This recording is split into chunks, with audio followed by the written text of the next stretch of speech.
Yo, what is good, everybody? It's your boy Golden Falls Golden, what if, whatever you want to call me.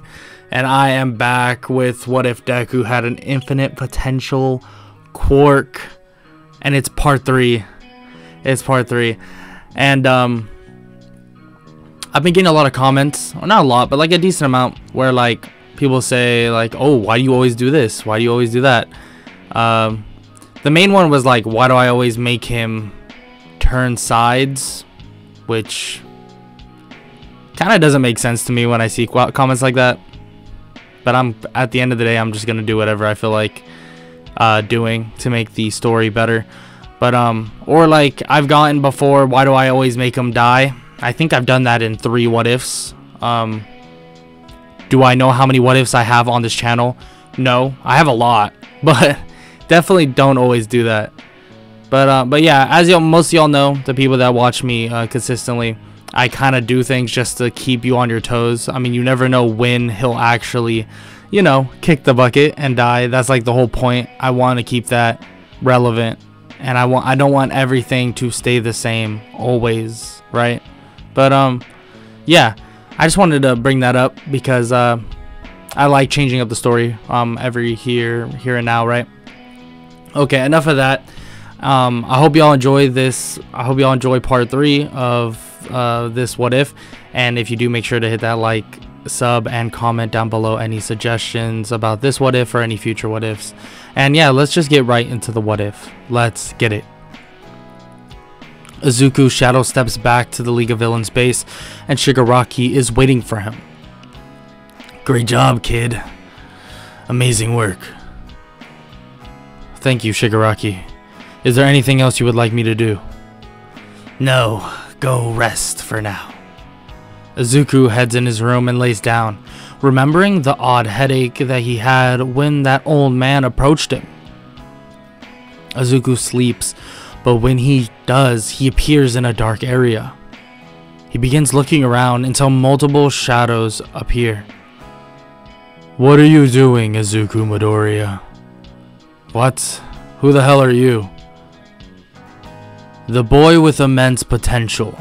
Mastered the unthinkable in just months, and you don't even remember your master's name.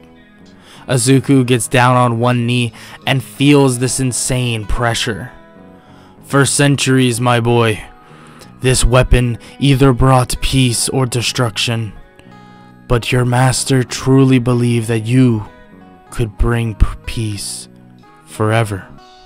Izuku begins to get that massive headache once again and screams, "What the hell are you doing to me? We are bringing you back. Now don't lose sight this time." Izuku wakes up panting and looks around to see that he must be in the League of Villains base. What did I do? Knowing that he can't just leave, Izuku walks out of his room and is greeted by Shigaraki. Izuku plays it off as if he is still the same and asks for permission to go out on a patrol. Shigaraki agrees and Izuku leaves.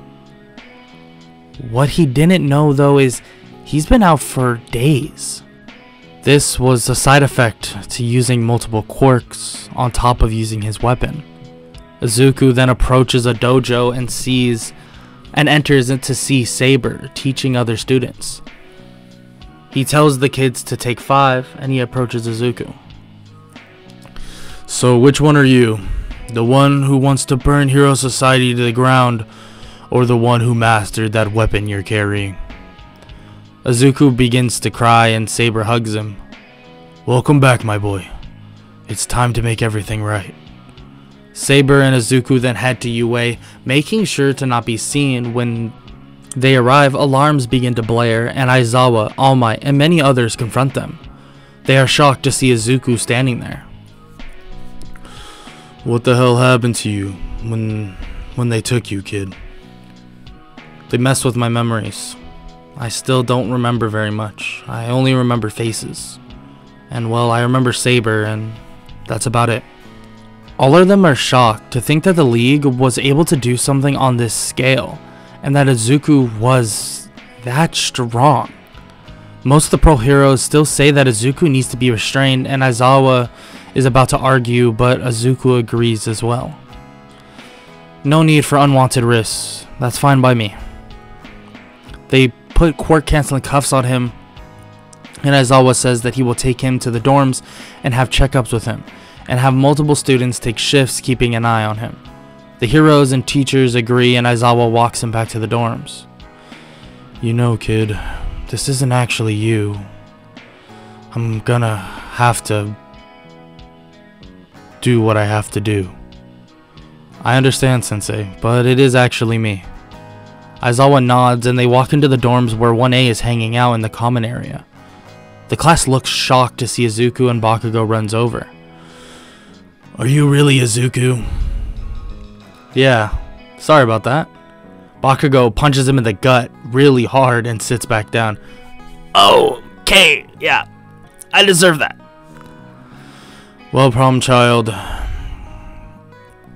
you need to tell all of them what happened, but I need all of you to also take shifts keeping an eye on him just in case.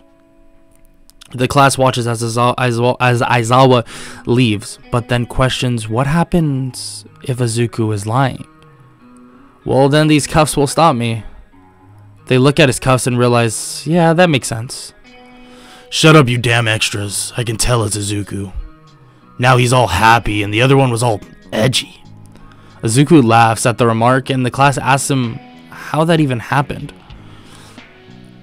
Well, basically when I got captured, they changed my memories. It's still a little spotty, but I assume I said some things that didn't quite make sense. But I assume they used my past abandonment as a way to, well, make it seem that I was abandoned by everyone. The class is shocked, and they ask how he even broke free. Yeah, you wouldn't even believe me if I told you. Just tell us, you damn nerd. Okay. My weapon told me to snap out of it. The class looks at him with a dull expression, and they all tell him that he was right. They don't believe him. See, I told you. And they took away my weapon, which I don't know why they did that when I could just call it back to me whenever I want. Izuku then tells them that he is gonna go lay down now, and that he probably won't be able to do anything very heroic for a little while. He lays down and begins to question if he will ever be able to be a hero again. The next day, he goes to class, and Aizawa makes an announcement about internships. He passes out all the papers, and obviously Izuku doesn't get one. Okay, you all have till the end of the day to choose where you want to go. Izuku, I need you to stay here after class. Yeah, you got it. The class heads out, and Aizawa waits for them all to leave. Look, Izuku, we talked to the Hero Commission, and they all agree to indefinitely suspend your hero training. What? Are you serious? Yeah, I'm sorry, kid. I tried my best to get them to reconsider, and so did Nezu, but that's just the case. So what's the best next step for me then? Well, honestly, the best next step is for you to leave Japan. But listen, that's if you want to train as a hero right now, which then America would give you the best chance, because there are some pro heroes over there that would love to take you under their wing. So you're saying if I want to be a hero now, it would be America? Yeah, that's what it would be. You would work with some agency, and then maybe you could come back, but there's no guarantee on that either. So that means I'm out of 1A, I assume. Yeah, but I convinced them to give you at least a week to decide, so you can tell your classmates. Izuku nods and thanks Aizawa for all the help, and he will come to a decision most likely today. Izuku leaves to the dorms, and when he enters, the whole class is staring at him. You had Jiro spy on the conversation, huh? They all nod and say how unfair this is, but Izuku cuts them off. I wasn't some mindless being, guys. I still had technical free will. Frankly, I'm lucky they didn't throw me in jail. What the hell are you going on about? And what the hell are you going to do? I'm gonna go to America. And hopefully I can find success there. And maybe come back to Japan. The class is shocked, but they all understand the decision. Izuku tells them that he's going to be able to stay here for about a week, but at least until they iron out everything, so it could be earlier. The class all agrees, and Izuku decides to head out for a while to train in the gym. At this point, they got a bracelet for him to wear to cancel his quirk, so he can basically train a lot easier. But it doesn't work on his potential quirk because, well, it works very different compared to any other quirk. He trains his body though, just running, push-ups, various other things to get his mind off everything that is happening. And Aizawa enters the gym and talks to him. How you doing, kid? I'm fine, just working out. Aizawa clicks a button and deactivates the bracelet. You don't need that anymore. We all know you're the real Izuku. I'm sorry it happened like this. Frankly, it's just as much our fault than anything. It's fine, Sensei, really. I understand the dilemma that was basically put in front of you, and frankly, how am I supposed to be completely trusted? I could be a sleeper agent. Aizawa shakes his head and tells Izuku that no matter where he goes, he will be a great hero. Izuku thanks him and he finishes up his training. After about 3 days, everything is sorted out and UA funds Izuku's flight and even gets him a place to stay in America. He gathers all his stuff, says his goodbyes to his class and the Bakugo family, and heads off to America. When he arrives, he is greeted by a chauffeur and he brings Izuku to his new home, which is more like a studio, and gives him a letter. Izuku gets all settled and opens the letter. Hello, we would like you to come by our agency for a visit, and we would love to have you on board. And the agency feels you can be a huge asset to Hero Society. Izuku reads further, but there's no hero name labeled on it, just an address. The next day, a car appears in front of his home, and he leaves to the agency, being that was the only letter he actually got. He arrives and walks in to talk to the secretary. Hello, I'm Izuku Midoriya, and I got this letter.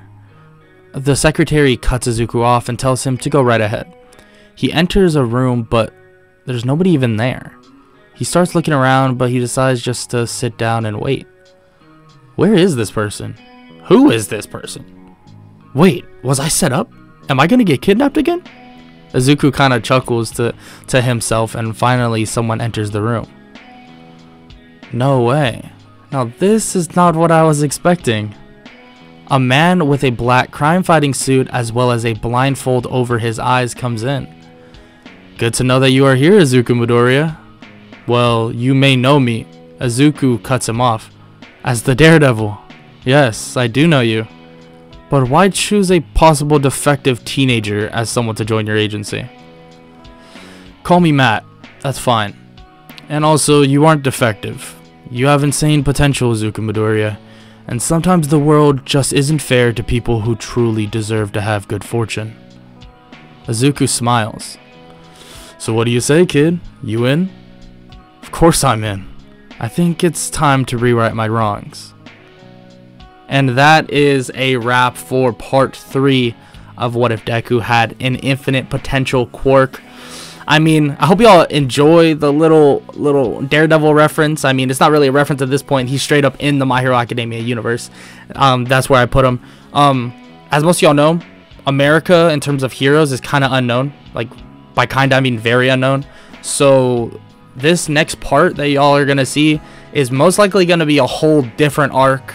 Like, obviously we only really know a couple people in America, so I'm not 100% sure where I want to go with it, but it's going to be very, very different. So just be ready for that. It's going to be a brand new arc. We're going to see America a little bit more here. And yeah, and then we'll go from there. But yeah, I hope y'all enjoyed overall. If y'all have any suggestions for part 4 and what y'all want to see, you want to see a villain, a brand new villain that I can make up, or maybe you have a suggestion for a cool villain idea, then let me know, or even a cool arc idea, let me know. And yeah, that's about it. Hope y'all enjoyed. If you did, make sure to hit that like, sub, and comment down below. And that's about it. Hope y'all enjoyed, and have an amazing day. Later.